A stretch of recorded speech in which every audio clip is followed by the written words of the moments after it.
She's seen Encanto more times than she can count. And she can count to 10. She mentioned Mirabel in every conversation. But the moment she actually met Mirabel, she was speechless. That's pura magia. Find yours at Walt Disney World Resort. 5 years, 10 months, and 2 days. That's how long it took to grow the 38 inches to ride on Cali River Rapids. But the moment the wait finally ended, that was pura magia. Discover it at Walt Disney World Resort. Holiday magic is in the air, and DSW's got all the shoes to make your season extra merry. Believe, you've got parties to attend and lists to check twice, so DSW is taking care of the details, like gifts to make their eyes all aglow, styles that bring joy to your world, brands everyone wants, like UGG, Nike, Birkenstock, and more, and deals to make your budget bright. Find the perfect shoes for you and yours at a DSW store near you or dsw.com.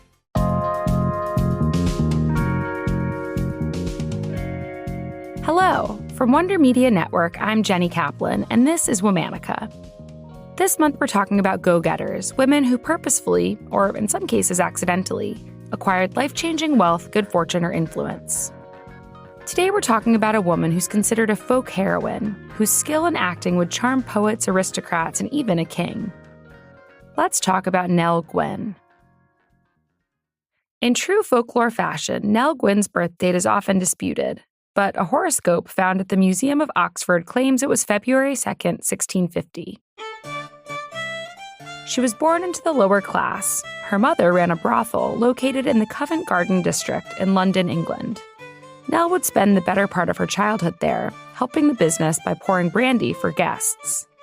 But as she grew older, her occupation changed. In 1664, a friend of Nell's mother's got Nell a gig at Drury Lane Theatre as an orange girl, an attractive vendor who would sell oranges and other sweet snacks to theater guests. This work not only exposed Nell to the wonderful world of acting, but to higher society more generally. Less than a year in, Nell caught the eye of the theater manager, Thomas Killigrew. He'd been watching her, noticing her beauty, clear voice, and how she got along with guests. Convinced that she had potential, he invited her to his school for young actors. There she learned how to perform from established actors and dancers. And even though she was rumored to be illiterate, Nell's natural wit and willingness to try anything pushed her through. Just like her birthday, it's not clear when Nell's stage debut was, but by 1665 she'd become a prominent actress. Diary entries from travelers have her first recorded appearance in March of that year.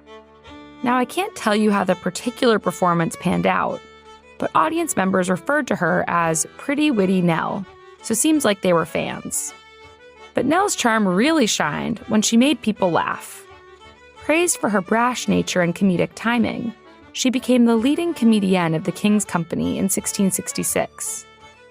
She debuted popular roles such as Jacinta in Evening Love and Florimel in Secret Love, the latter being the most popular as it had her wearing men's clothes showing off her notable figure. Nell's beauty drew crowds of hopeful male suitors. It was common practice for actresses to be whisked away to become mistresses to aristocracy. And in 1667, our dear Nell would be taken by Charles Sackville, Lord of Buckhurst. But all was not well in love, and Nell was back on the stage before the year's end. Still, not for long. The following year, rumors began to circulate that Nell had bagged the ultimate prize, King Charles II. Legend has it that while attending the theater, Nell sat right next to the king's box. And instead of watching the show, he was more interested in flirting with Nell. After the performance, Nell was invited to dine with him and his brother. When the check came, the men discovered that neither of them had any money. Nell proceeded to foot the bill and said in a tone mocking the king, "Odds fish, but this is the poorest company I ever was in." From there, their relationship became public.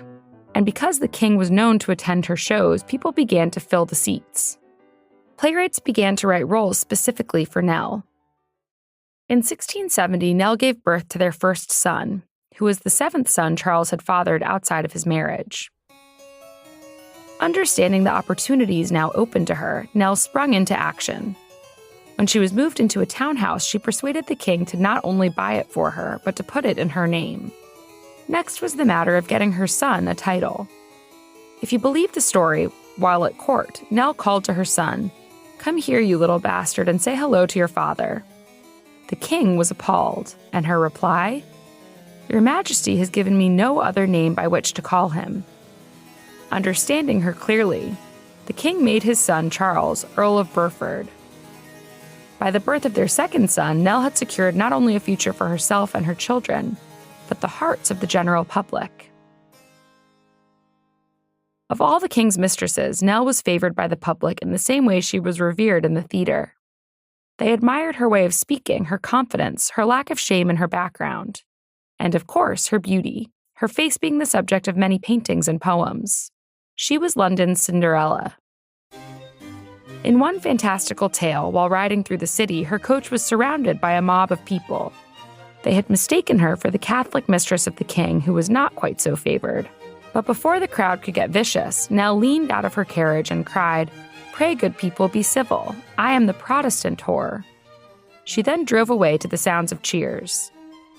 Nell was brought into the court's inner circle, spending the majority of her time entertaining the king and his friends with song and dance and living lavishly. It's recorded that Nell was faithful to him for the 17 years they were together until he became ill. On his deathbed, it was rumored that the king's dying wish to his brother was, "Let not poor Nellie starve." Without Charles II's protection, Nell, who had racked up sizable debt by that point, could have lost everything she'd built. But true to his word, the new king, James II, not only paid the bulk of her debts, but gave her an annual allowance of £1,500, equivalent to more than £200,000 today. In March of 1687, Nell would suffer from a stroke, leaving her paralyzed on one side. 2 months later, another stroke left her permanently bedbound. Then, on November 14, 1687, Nell Gwyn was pronounced dead. She was around 37 years old. In Nell's will, she left her estate to her son, donated a sizable amount to the church, and left £100 to be distributed to the poor, and £50 to release debtors from prison every Christmas. Her final wish was to have Luke chapter 15, verse 7 read at her wake.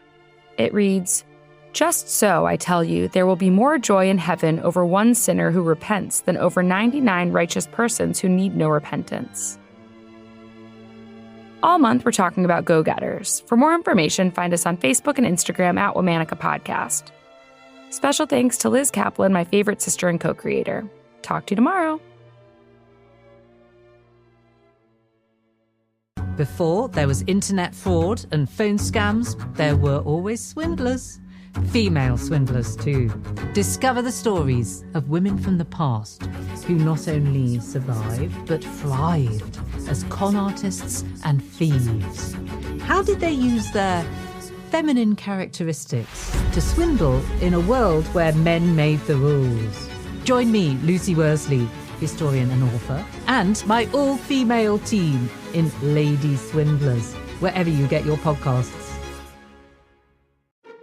Welcome to the Criminalia podcast. I'm Maria Tremarchi. And I'm Holly Fry. Together, we invite you into the dark and winding corridors of historical true crime. Each season, we explore a new theme, from poisoners to art thieves. We uncover the secrets of history's most interesting figures, from legal injustices to body snatching. And tune in at the end of each episode as we indulge in cocktails and mocktails inspired by each story. Listen to Criminalia on the iHeartRadio app, Apple Podcasts, or wherever you get your podcasts.